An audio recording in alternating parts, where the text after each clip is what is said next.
Hello and welcome to After the Headlines. I'm Sarza, speaking to you from Dhaka. Today we're exploring a question that shapes political life all across the world. What does it really cost to enter politics, and how does that cost change who gets to represent us? Before we dive in, a quick shout out to Eric Anaya. The music you just heard was composed specially for this podcast by Eric. We often think about politics in terms of parties or personalities, but beneath all of that is something more basic.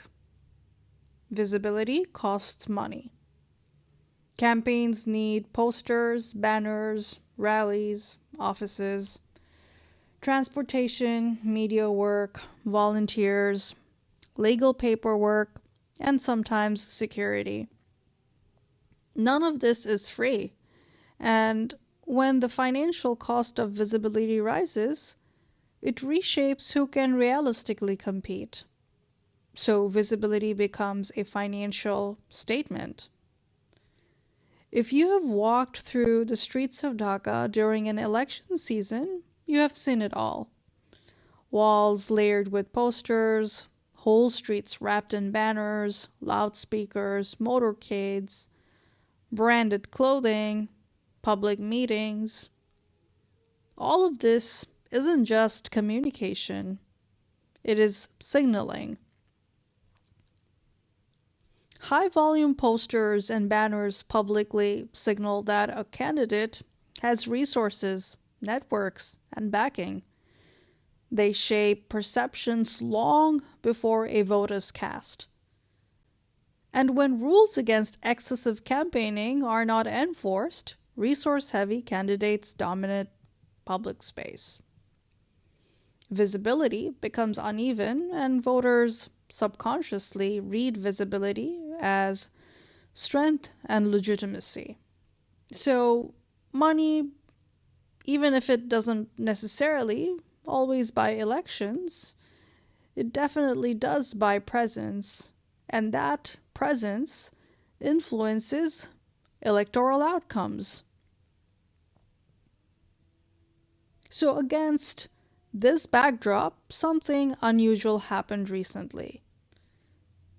Dr. Tasnim Zara, a doctor and public figure, contesting the Dhaka 9 parliamentary seat, launched a public crowdfunding appeal through her social media for her campaign. And within 14 hours, she raised around 23 lakh taka. This is unprecedented.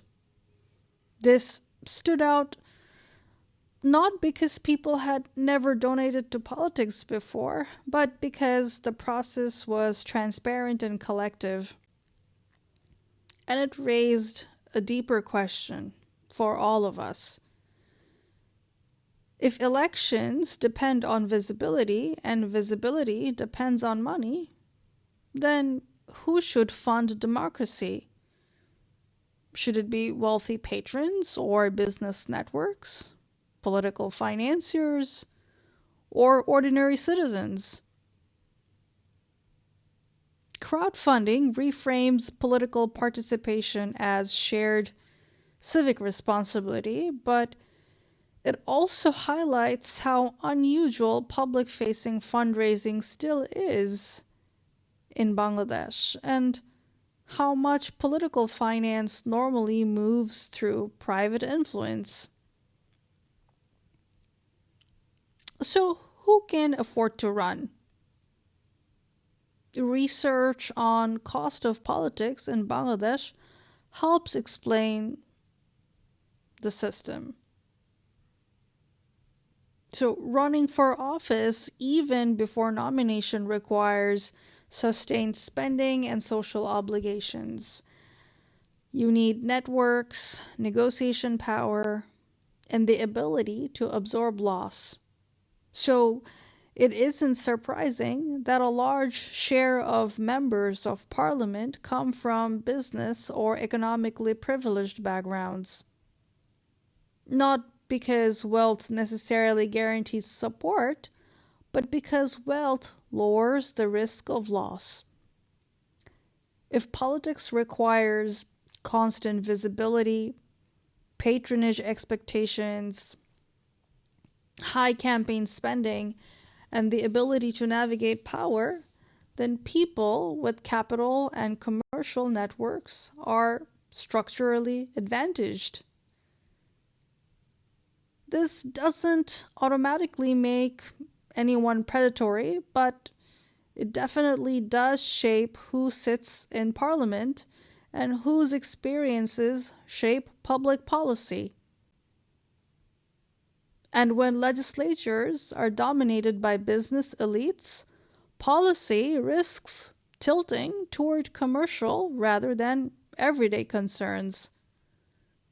So, class, in other words, becomes part of political design. Then there is also a moral economy.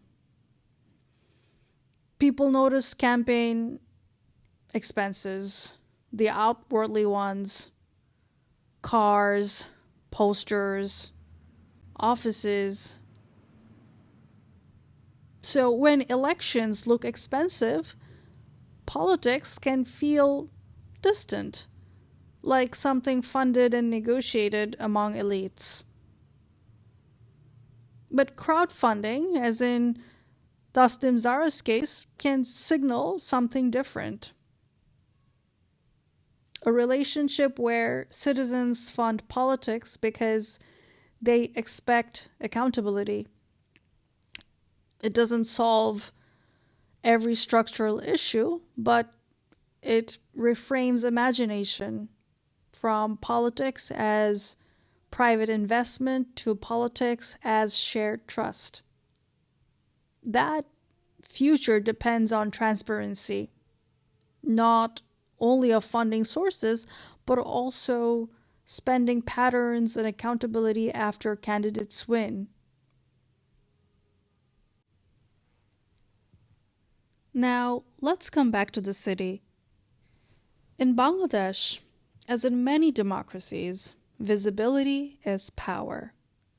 Posters, banners, rallies, digital content, they don't simply inform voters. They signal muscle, status, and access. And when regulation is weak, the richest campaigns shape the visual and emotional landscape of elections. That turns political competition into a financial arms race.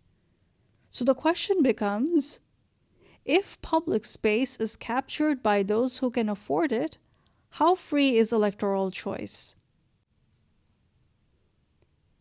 In the end, the question is straightforward.